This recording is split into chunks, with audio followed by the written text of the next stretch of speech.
Hey guys, this is Drew with Acoustic Collectibles. Welcome back to a brand new video. As you can see in front of me, we just bought a collection from somebody. We're going to give you that story in a minute. But we're also going to be talking about how the coin hobby has been hurt over the years by marketing and stuff like this. But stay tuned and enjoy the video.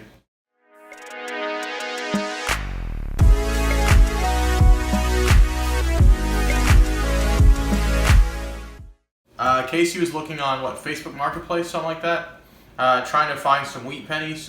We actually sold our bag of wheat pennies, which we made that awesome exercise video with, but we wanted to get some more. We actually could start selling these and make a few bucks on them. So we actually picked both these bags up right here for $100. And then when we got there, the rest of the coins were there waiting for us. The guy that sold it to us kind of wanted to remain a little low-key because, you know, when someone hears about coins, you just don't want to get robbed at your house. And so pennies don't sound too appealing to most people that, you know, would take advantage of you. So he started off selling the pennies to us, and then he realized that we were pretty good people and offered us the rest of his dad and his collection. But yeah, let me swing around here and show you guys a few things. So we're going to start out here with the genesis of the collection. You know, when we all started out, we actually started to look for, you know, wheat pennies, Jefferson nickels, stuff that would fill holes in our sets. And they actually did pretty well with some of them. This is a little bit of the earlier, and they actually put a few later dates in here as well. And pretty interesting set for sure. But when you actually take a look at a few of them, they all have pretty nice BU and stuff they really cherry picked out of a lot of bags. And that's kind of how most collections start. You know, when you start to collect stuff, you just want stuff that's affordable, stuff that you can spend time with your dad or your grandfather with. And you can actually see that right over here. They probably picked out a bunch of wheat pennies out of circulation when they were looking through their change or looking for, you know, extra things maybe for their sets right here. And then there's that time when everybody starts to escalate in their collecting. They want to find stuff that is not only a beautiful coin and something they really enjoy, but also something that is a quote-unquote investment.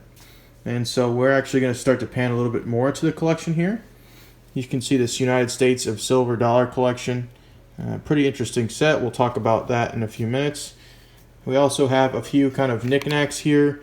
Collector's Mint National, kind of a 20-cent or $20 gold. That's kind of a, you know, just a cheap fake knockoff kind of thing.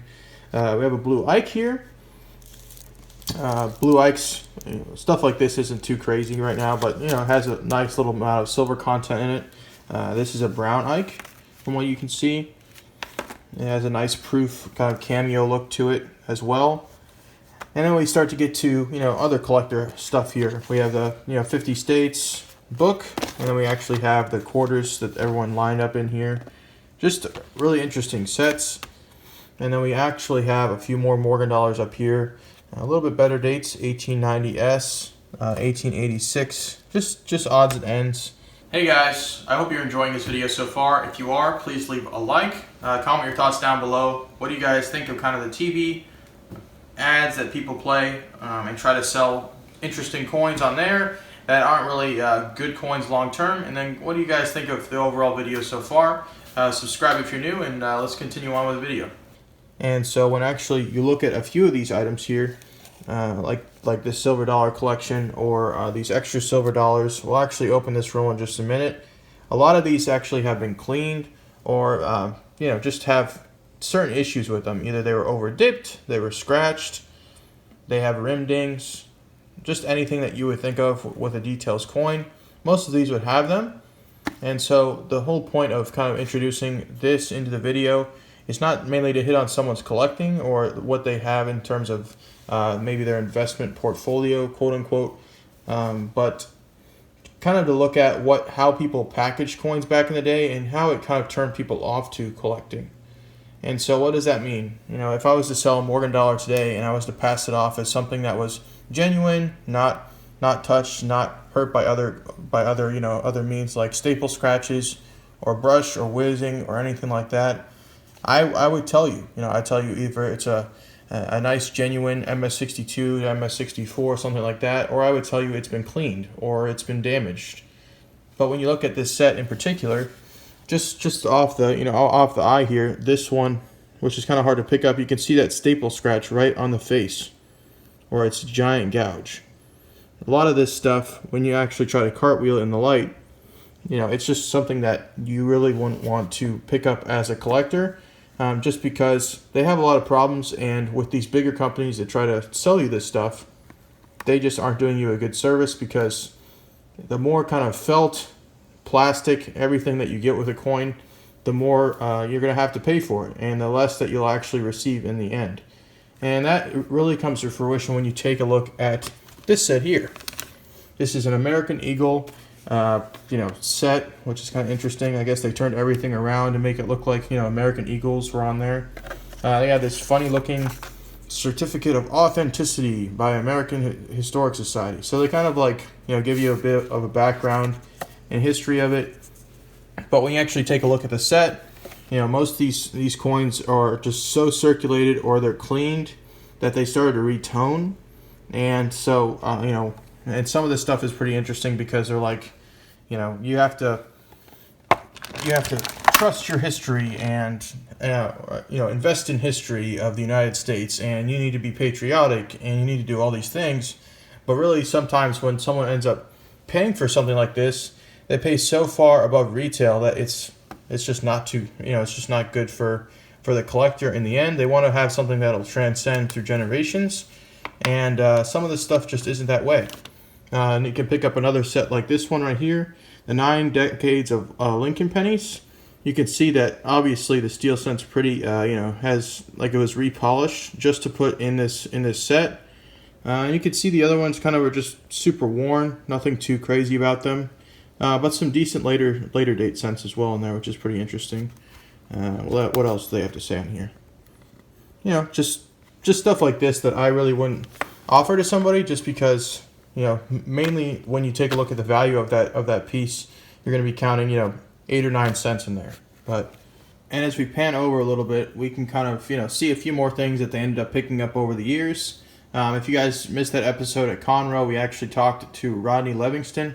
He talked about the more research you do before you buy your first coin, the better, just so you don't get hurt by buying a coin and then getting kind of shafted on it.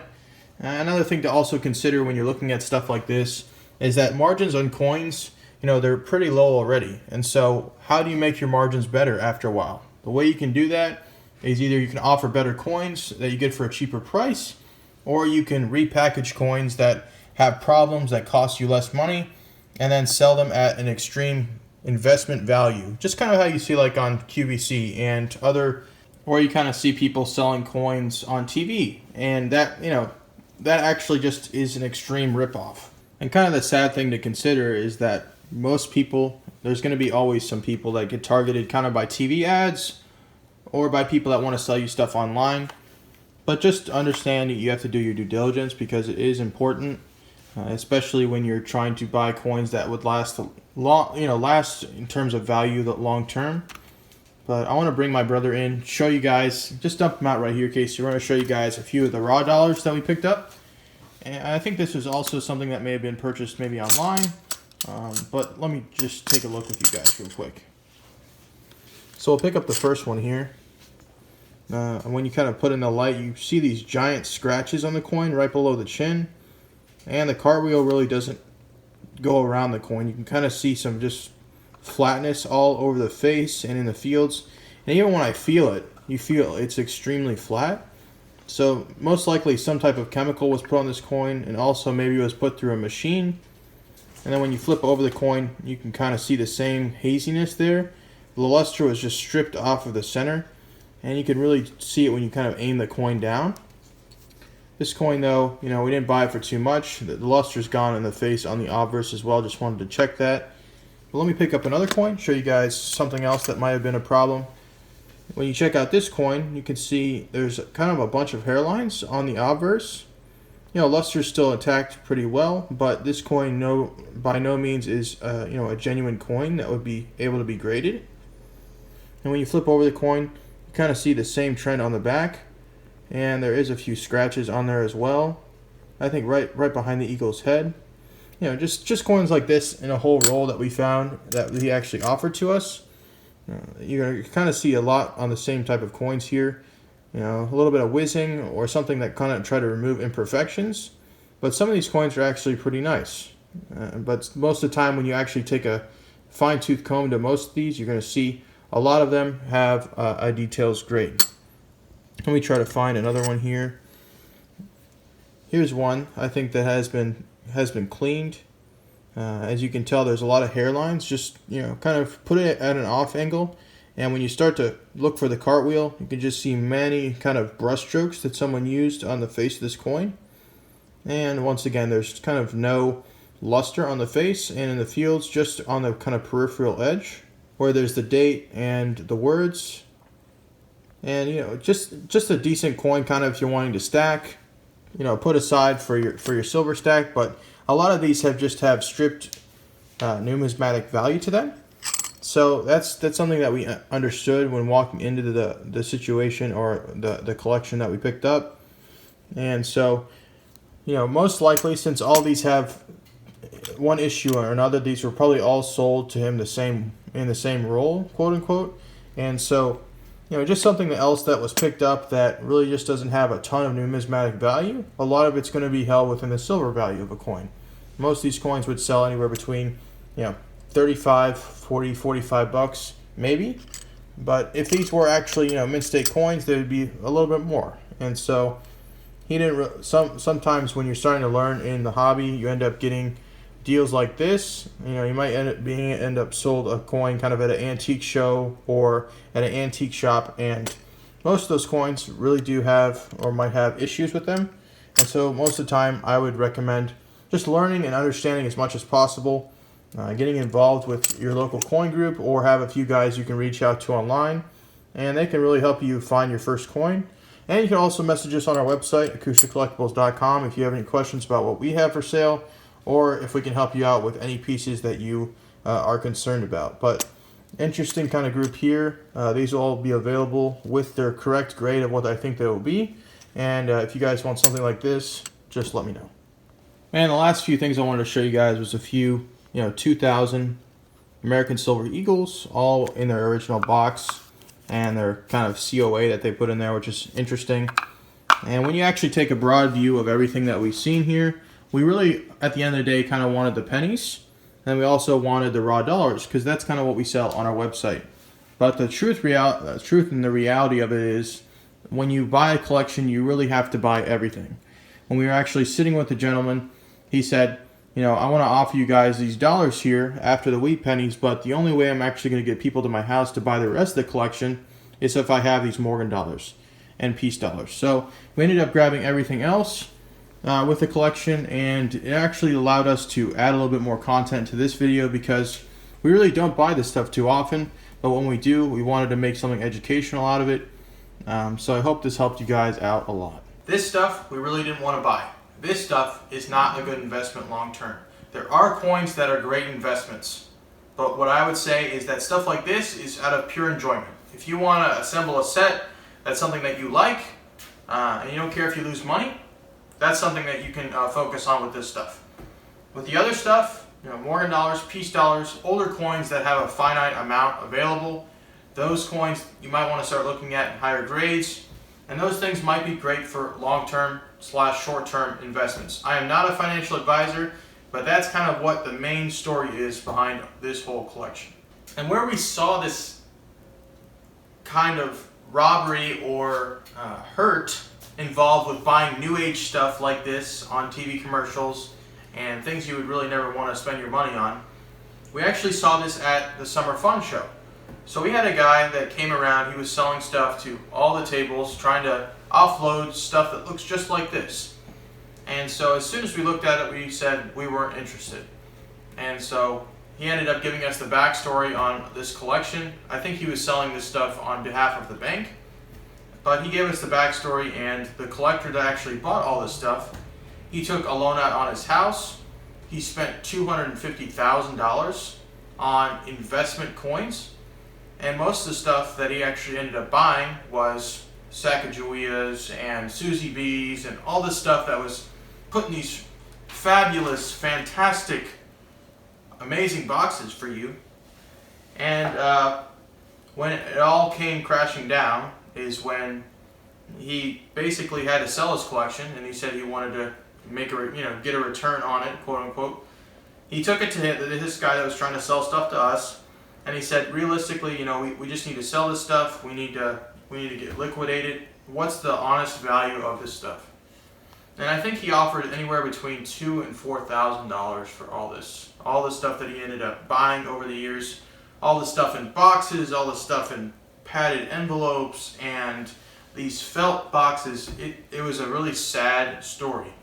And what was interesting is that he even took the Sacagawea dollars out of that big huge box that they would sell them in, and he would actually go to flea markets and sell them for a little bit of a premium. That's how much work this guy had to do just to sell that collection. So like I said before, do your due diligence. Try to ask around, ask people that have been in the hobby for a long time. Find trusted dealers that would like to sell you coins, that would like to be your mentor of sorts, because that will really help you not get hurt in the hobby and not want you to go away from the hobby. It'll actually enhance your experience, make you guys enjoy it a lot more. And so this is the collection that we bought, like I said, and we hope you guys have enjoyed this video. Thank you guys for watching today's video. If you guys did enjoy today's video, please smash that like button. It helps us out a lot, reaches more people.